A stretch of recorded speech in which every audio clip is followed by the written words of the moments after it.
नमस्कार। क्या आने वाली पीढ़ियों को हम कह पाएंगे कि हमने महात्मा श्री रामदास जी को देखा था? यकीनन। समाज की जो हालात हैं, समाज जिन स्थितियों से गुजर रहा है और उसमें एक शख्स जिस प्रकार समाज में मंदिर के ख्वाबों को लिए चलता है और उसके जरिए जिंदगी जीता है, लगता है वाकई ये सब कुछ ख्वाब ही तो है।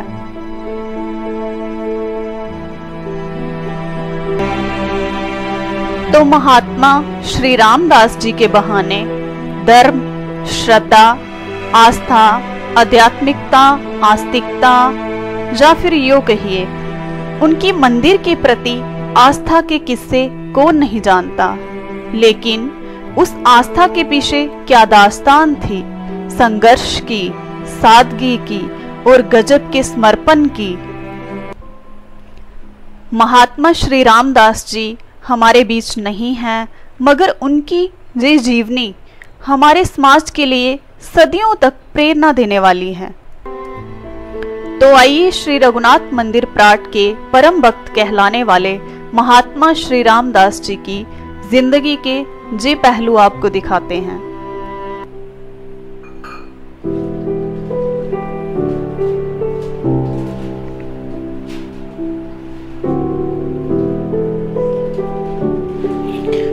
वो राम जी का गुणगान करते सो गए उस चिर निद्रा में जिसमें पलकें फिर नहीं खुलती। वो आंखें जो सिर्फ मंदिर के सपने नहीं देखती थी, उन्हें हकीकत की जमीन पर गढ़ने का हुनर सिखाती थी।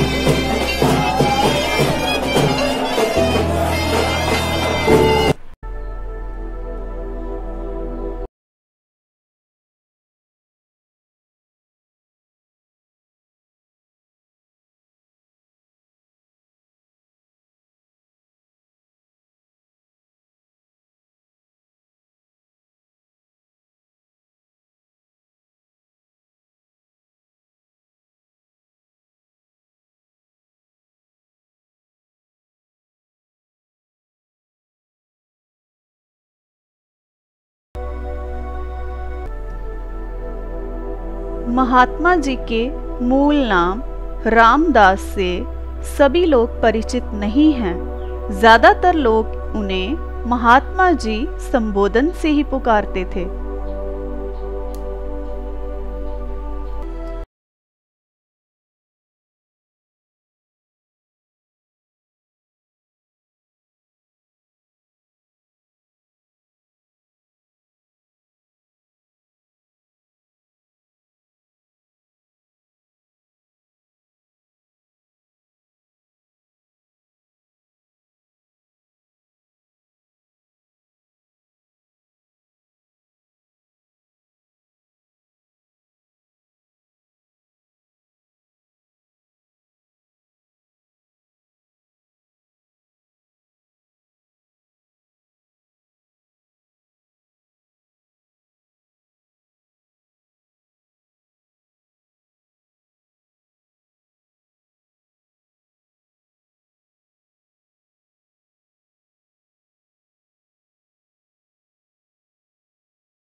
उस समय उस मंदिर में बहुत संत निवास करते थे एवं सभी साधु समाज भिक्षाटन के लिए इसी मंदिर से आसपास के गांवों में जाते थे।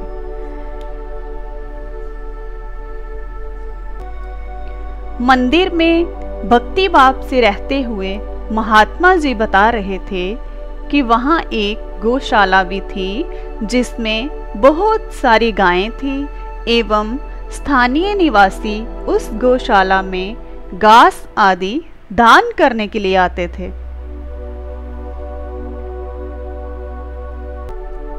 ये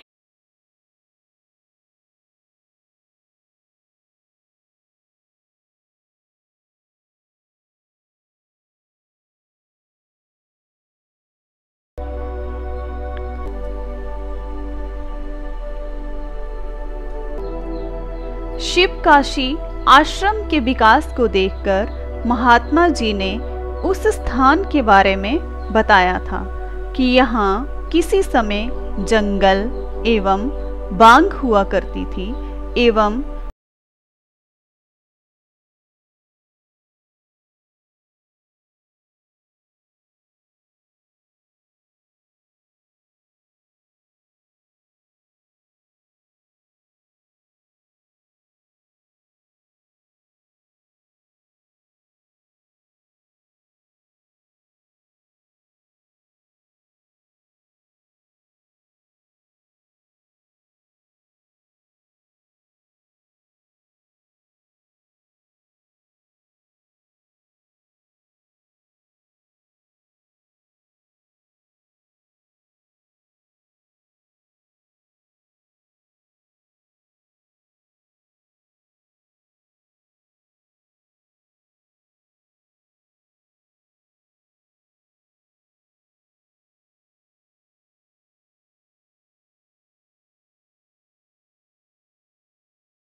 श्री रामचरितमानस के पाठ की प्रथम लौ जलाने वाले हमारे महात्मा जी ही थे।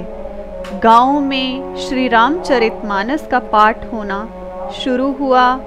गांव से शहर में, सुंदरबनी के आसपास, जिला राजौरी, पुंछ, पोनी, रियासी, कालाकोट आदि सभी जगहों पर पाठ होना शुरू हुए।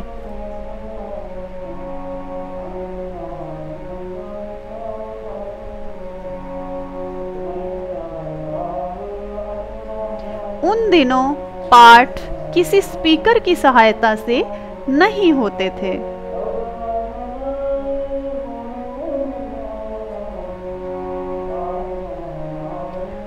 समय बदलता गया। महात्मा जी ने आयुर्वेद पढ़ा, इसके साथ उपनिषद, पुराण, गीता, वाल्मीकि रामायण आदि को भी अपनी दिनचर्या में शामिल किया।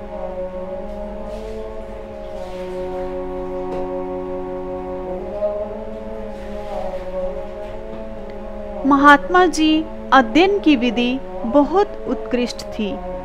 यही कारण था कि उन्हें यहाँ एक समय शब्द ज्ञान नहीं था। वही आज के दिन वो श्री रामचरितमानस को बिना देखे पढ़ने के साथ साथ संस्कृत पढ़ने एवं संस्कृत का स्वयं अर्थ निकालने में भी पूर्ण समर्थ थे।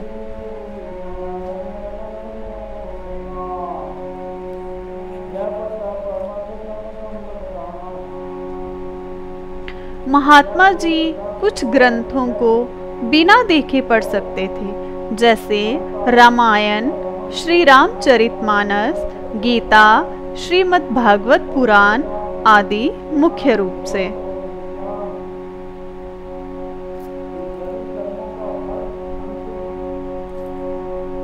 हमारे द्वारा उनसे प्रश्न पूछे जाने पर वो हमेशा शास्त्रोक्त उत्तर ही देते थे। महात्मा जी ने अपने जीवन काल में हजारों पाठ जो कि लोगों के घरों में जाकर किए थे।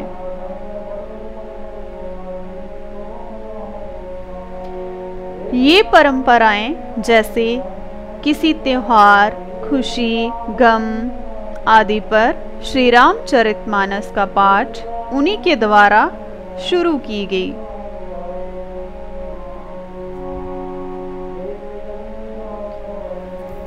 कुछ एक जगहों के भक्त महात्मा जी से विशेष रूप से जुड़े थे, जैसे चन्नीप्राट, मरचोला, धर्मसाल, सुंदरबनी, सियोट, लंबेड़ी, भगनोटी, नौशहरा, राजौरी, बरेवरी, लंगर, नहोती, हथल, बुद्धल, त्रियाट, सरहोती आदि प्रमुख हैं।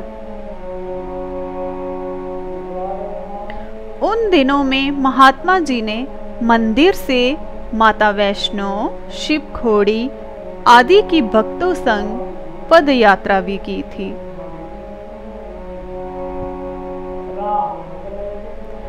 मंदिर की उस काल की स्मृति ने महात्मा जी के संग मंदिर के विकास के बहुत से आयामों को पूर्ण किया। आज इतना सुंदर दिखने वाला मंदिर उन्हीं विकास कार्यों का परिणाम है।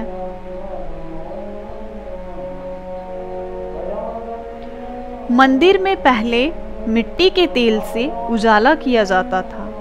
पानी का कोई स्रोत नहीं था।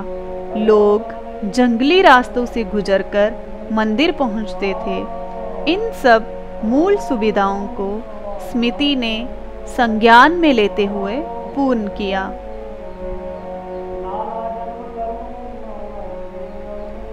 इस दौर में मंदिर में एक गौशाला भी थी, जिसका कार्य स्वयं महात्मा जी करते थे।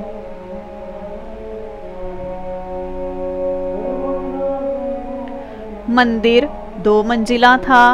ऊपर वाली मंजिल पर कोई मूर्ति नहीं थी, अतः राजौरी के भक्तों में से अग्रणी भक्त ने श्री राधा कृष्ण जी की मूर्ति को स्थापित करवाया।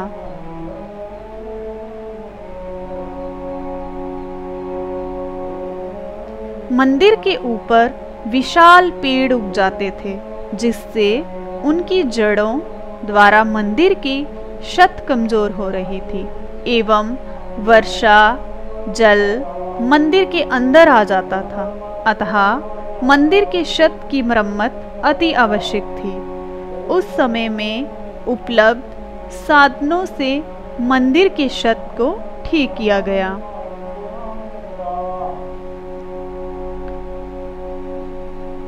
एवं मंदिर की दीवारों तथा मंदिर के अंदर के फर्श को भी व्यवस्थित रूप दिया गया।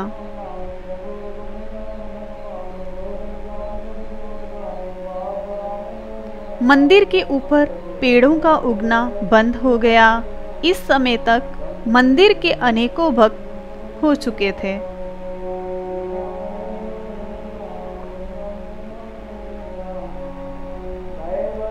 मंदिर की कुछ वार्षिक गतिविधियों का भी शुभारंभ हो चुका था, जैसे 7 जून एवं 16 फरवरी का भंडारा मुख्य थे।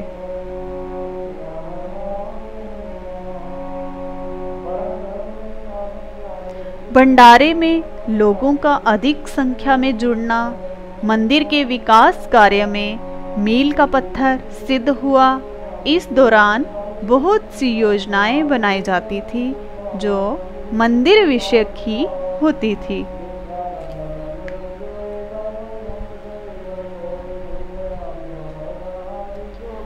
उन्हीं दिनों में मंदिर परिसर के चारों ओर पत्थर से 4 दीवारी की गई एवं मंदिर में गेट भी लगाए गए। वर्तमान में वो गेट और 4 दीवारी हटा दी गई है।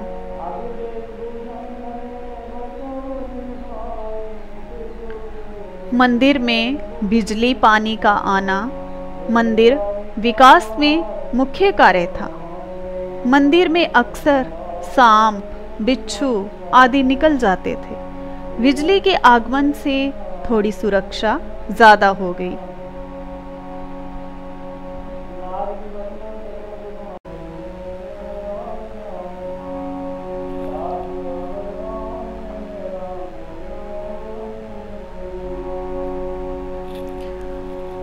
पानी के आ जाने से मंदिर में थोड़ी थोड़ी कृषि भी की गई एवं स्वयं महात्मा जी के कर कमलों से वृक्षारोपण भी किया गया, जिनमें आम, संतरा, लुकाट, सेब आदि के वृक्ष प्रमुख थे।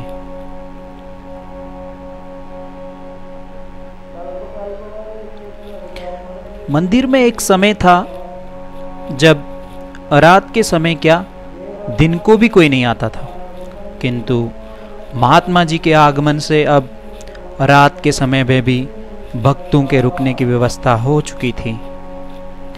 मंदिर में बिस्तर आदि का प्रबंध भी हो रहा था।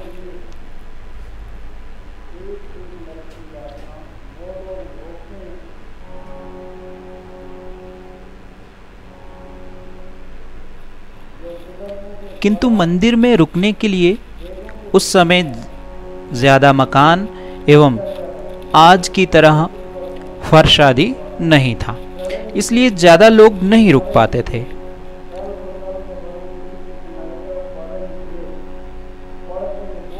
समय बदलता गया, मंदिर के विकास में कमी भी आई। महात्मा जी सब देख रहे थे। फिर से मंदिर में महात्मा जी अकेले हो गए, जैसे शुरुआती दिनों में थे। लोगों का आवागमन भी कम हुआ। इन सब के क्या कारण रहे? महात्मा जी फिर से अकेले क्यों हो गए? इन सब को हम आगे वाली वीडियो में देखेंगे, क्योंकि ये वीडियो काफ़ी लंबी हो चुकी है और आप अपने विचारों को प्रकट करें कि आपको ये वीडियो कैसी लगी। लाइक करें, इस चैनल को सब्सक्राइब करें और जितना हो सकता है हमारे समाज की पीढ़ी को शेयर करें। ताकि ज़्यादा से ज़्यादा लोग ऐसी महान विभूति से परिचित हों।